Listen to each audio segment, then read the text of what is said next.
সকলকে নমস্কার। মায়ের কৃপায় আপনারা সকলেই ভালো আছেন আশা করি। আজকে বানলিঙ্গ সম্বন্ধে একটু শাস্ত্রীয় আলোচনা করব, কিছু তথ্য আপনাদেরকে প্রদান করব বলে এই ভিডিওটি তৈরি করলাম। শাস্ত্রে বানলিঙ্গ সম্বন্ধে যেসব কথা বলা হয়েছে, অজস্র কথা, আমার কাছে সেগুলো কিছু কিছু সংগ্রহ রয়েছে। একটি ভিডিওতে কিন্তু সেগুলো বলা যাবে না। আজকে প্রথম পর্যায়ের আলোচনাটা করছি, পরে ক্রমান্বয়ে একটি দুটি ভিডিওতে সম্পূর্ণ আলোচনাটি শেষ করব। যাই হোক, শাস্ত্রে বিশেষ করে মেরুতন্ত্র, সুত সংহিতা আর লিঙ্গার্চনতন্ত্র, এই তিনটে থেকে আমার কাছে মূলত বচন সংগ্রহ আছে। আমি এই তিনটিতে যা বলা হয়েছে তাই বলবার চেষ্টা করছি। বলছেন মেরুতন্ত্র, নর্মদা জলমধ্যস্থং বানলিঙ্গমিতি স্মৃতম, বানলিঙ্গে স্বয়ম্ভূতে চন্দ্রকান্ত অহবরং স্মৃতম, চান্দ্রায়ণ শতঙ্কার্যং শম্ভুর নৈবেদ্য ভক্ষণাৎ গ্রাহ্যাগ্রাহ্য বিভাগোয়ং বানলিঙ্গেন বিদ্যতে, তদর্পিতং জলং বান্নং গ্রাহ্যং প্রসাদ সংজ্ঞয়া, রুদ্রাক্ষং শিবলিঙ্গঞ্চ স্থূলাস্থূলম প্রশস্যতে, শালগ্রামো নর্মদঞ্চ সূক্ষ্মাৎ সূক্ষ্মম বিশিষ্যতে। কি বললেন না, যে নর্মদা নদীর যে প্রবাহিত জলধারা, সেই জলধারার গহ্বরে যে সচল স্বয়ম্ভুলিঙ্গ, তাই কিন্তু বানলিঙ্গ নামে পরিচিত। বানলিঙ্গে সদা সর্বদা শিবের বাস।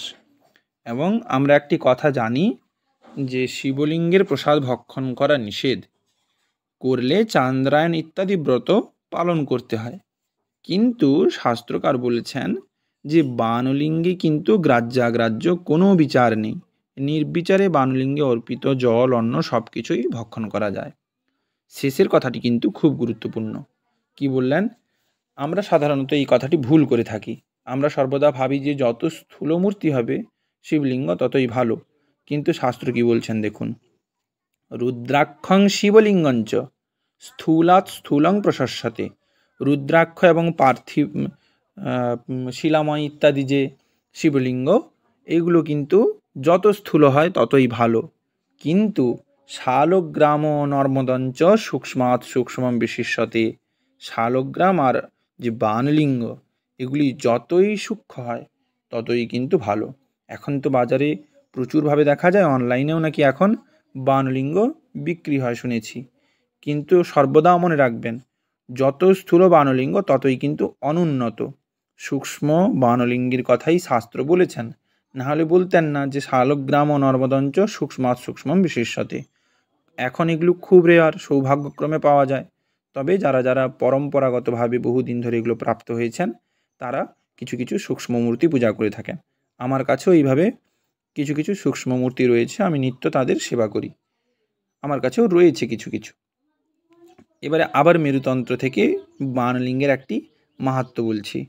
বলছেন, কোমলেষু চ লিঙ্গেষু পার্থিবম শ্রেষ্ঠমুচ্যতে, কঠিনেষু তু পাষাণং পাষাণাৎ স্ফাটিকং পরম, স্ফাটিকাৎ পদ্মরাগঞ্চ কাশ্মীরং পদ্মরাগত, কাশ্মীরাৎ পুষ্পরাগোত্থম ইন্দ্রনীলোদ্ভবং ততঃ, ইন্দ্রনীলাশ্চ গোমেদং গোমেদাদ বিদ্রুমোদ্ভবম, বিদ্রুমাৎ মৌক্তিকং শ্রেষ্ঠ তস্মাৎ শ্রেষ্ঠন্তু রাজতাম, হৈরণ্যং রাজতাৎ শ্রেষ্ঠং হৈরণ্যাদ্বিকরং বরং, হীরকাৎ পারদং শ্রেষ্ঠং বানলিঙ্গং ততঃপরম। কি বললেন না, পার্থিব লিঙ্গ তো সব থেকে কোমল বস্তু, তার থেকে কঠিন বস্তুর ভিতরে কে শ্রেষ্ঠ না, পাষাণ নির্মিত লিঙ্গই শ্রেষ্ঠ। তার থেকে স্ফটিক, স্ফটিকের অপেক্ষায় পদ্মরাগ, পদ্মরাগের অপেক্ষায় কাশ্মীর লিঙ্গ, কাশ্মীর লিঙ্গ অপেক্ষায় পুষ্পরাগ মণি নির্মিত লিঙ্গ, পুষ্পরাগ লিঙ্গ অপেক্ষায় ইন্দ্রনীল লিঙ্গ। তার থেকে গোমেদ, গোমেদ থেকে বিদ্রুম, বিদ্রুম থেকে মুক্তা, মুক্তা থেকে রজত, রজত হতে সুবর্ণ, সুবর্ণ হতে হীরক, হীরক অপেক্ষায় পারদ, পারদের অপেক্ষায় হচ্ছে বানলিঙ্গ। তাহলে ভাবুন, যদি যথার্থ কেউ বানলিঙ্গ সংগ্রহ করে পূজা করতে পারেন, তার কত ফল হবে। শাস্ত্র তো নিজে মুখে বলেছেন, এমনকি আমার নিজের শাস্ত্রবচন থেকে পড়া, যে বানলিঙ্গ ভুক্তি মুক্তি প্রদান করতে পারেন। এবারে আমি একটু সুত সংহিতা থেকে বানলিঙ্গের শ্রেষ্ঠত্ব আরেকবার বলছি।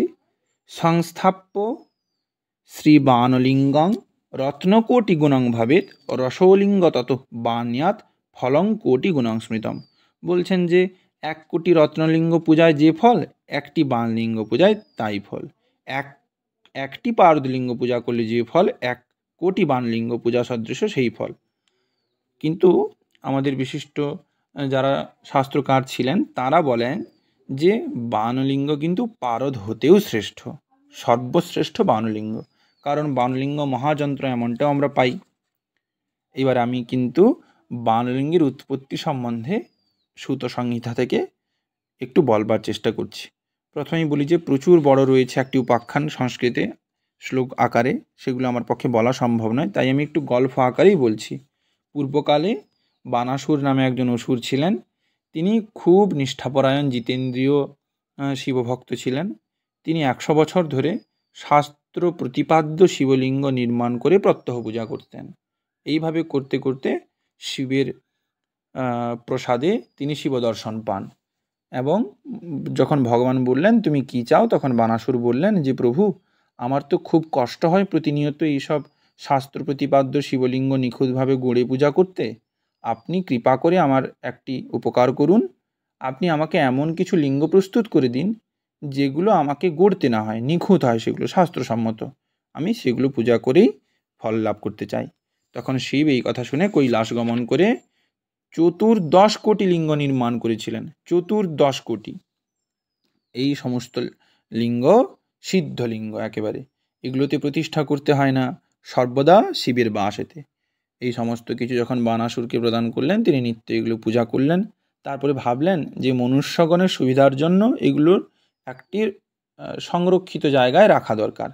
তখন তিনি কোথায় কোথায় রাখতে চাইলেন, আমি সেই সম্বন্ধে বলছি।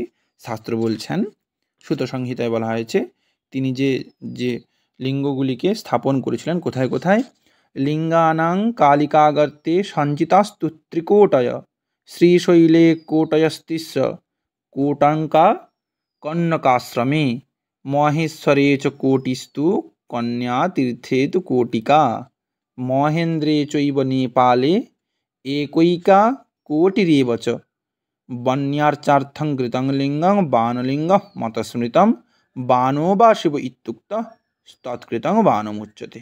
কোথায় কোথায় রাখলেন না, এই সম্বন্ধে বলা হয়েছে কালিকাগর্তে 3 কোটি লিঙ্গ সংগ্রহ করেছিলেন, শ্রীশৈলে 3 কোটি, কন্যকাশ্রমে 1 কোটি, মহেশ্বর ক্ষেত্রে 1 কোটি, কন্যা তীর্থে 1 কোটি, মহেন্দ্র পর্বতে 1 কোটি, নেপালে 1 কোটি, এবং লিঙ্গাদ্রি যে বিভিন্ন জায়গা আছে সেখানে 3 কোটি লিঙ্গ স্থাপন করেছিলেন। আবার একটি জায়গায় বলা হয়েছে যে মূলত বীরমিত্রোদ্ধৃত, এখানে বলা হয়েছে বাণলিঙ্গ তথা জ্ঞেয়ং ভুক্তিমুক্তি প্রদায়কম উৎপত্তি বাণলিঙ্গস্য লক্ষণং শেষতশৃণু, নর্মদা দেবিকায়াশ্চ গঙ্গা যমুনয়ো তথা শান্তিপূর্ণ নদীনাঞ্চ বাণলিঙ্গানি সন্মুখ ইন্দ্রাদি পূজিতান্যানাম তচ্চৈর বিহিতানি চ সদা সন্নিহিতস্তত্র শিব সর্বার্থ সাধক। অর্থাৎ কি না, এই বাণলিঙ্গ ভুক্তি মুক্তি প্রদান করতে পারেন। এই বাণলিঙ্গের উৎপত্তি সম্বন্ধে তিনি বলেছেন, গঙ্গা যমুনা ইত্যাদি যে পূর্ণ নদীর উৎপত্তি স্থানে বাণলিঙ্গ সমুদায় কিন্তু স্থাপিত আছে। এই বাণলিঙ্গ সর্বার্থদায়ক, সদাশিব এতে সর্বদাই বিরাজিত করেন। ইন্দ্রাদি দেবতাগণ নাকি এই বাণলিঙ্গ বিশেষভাবে পুজো করেছিলেন, এবং তারাই মূলত এই সব নদী গহ্বরে বানাসুরের সঙ্গে সঙ্গে তারাও নাকি স্থাপন করেছিলেন, এমনই একটা আমরা শাস্ত্রবচন পাই।